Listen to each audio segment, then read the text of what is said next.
Now, we'll talk more about that to clarify that, because to some people maybe they've never heard what I said.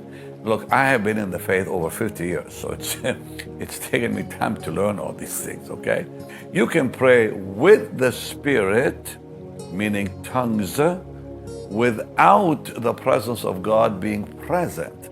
You cannot pray in the Spirit, in English and tongues, without the presence of the Lord being present. Have you noticed how sometimes when you pray in tongues, it sounds like repetitious, but then when Jesus becomes real, it becomes a real language? That's what I'm talking about. So you can tell the difference. You can tell the difference. When the presence of God is there, it's in the Spirit because He takes over, okay? Welcome to my channel. Watch this video till the end. Like, subscribe, and share the gospel. Let's go into the video.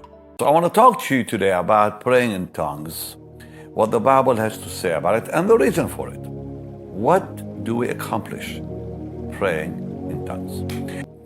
I would that you all speak with tongues in order that you prophesied, for greater is he that prophesieth than he that speaketh with tongues, except he interpret, that the church may receive edifying. So when the Bible talks about praying in the Spirit and praying with the Spirit, there are two different things. Praying in the Spirit is where the Holy Spirit uses your vessel to call on the Lord and to pray in English and in tongues many times. And I'll explain why I say many times. Praying with the Spirit is tongues. It's the gift being used, okay?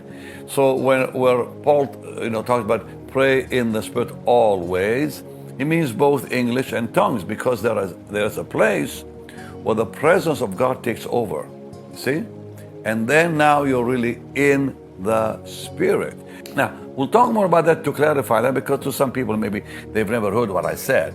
Look, I have been in the faith over 50 years, so it's taken me time to learn all these things, okay? But let's focus on prayer with the Spirit now, rather than in the Spirit. Let's focus on with the Spirit, where we literally activated with I will pray, I will sing, as Paul says in 1 Corinthians. All right, now, does this differ from the tongues in private use and private life? The answer is, of course, yes. Because here Paul is talking about tongues in the assembly, tongues in the assembly. So he begins by saying in chapter 12, remember, and here again, let's just look one more time to notice it in verse 10. He says, to another. He's talking about when we come together in a church meeting, assembly. To another, the working of miracles. To another, prophecy. To another, discerning of spirits. To another, diverse kinds of tongues, and so on. Because interpretations are not needed in privacy. Because he says to another, interpretation of tongues, all these works that one and self, same Spirit, divided to every man severally as he will, for the body is one. So he's talking about the assembly and the church being together when tongues is used in this portion. And in 1 Corinthians 15, verse 5, he's still talking about the assembly.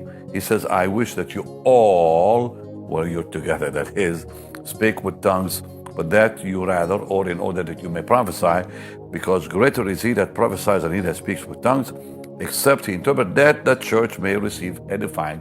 So in these two scriptures, he's talking about tongues in church, tongues in the assembly. We don't see a lot of that today, sadly, but we need to. Now, so this speaks of tongues in the assembly, not in private life. Now, let's also look at Acts 2. Now, this is what he means by diverse kinds of tongues. So, the first time we saw the gift of tongues used was in Acts 2, verse 4 through 6. Because here's where tongues is understood.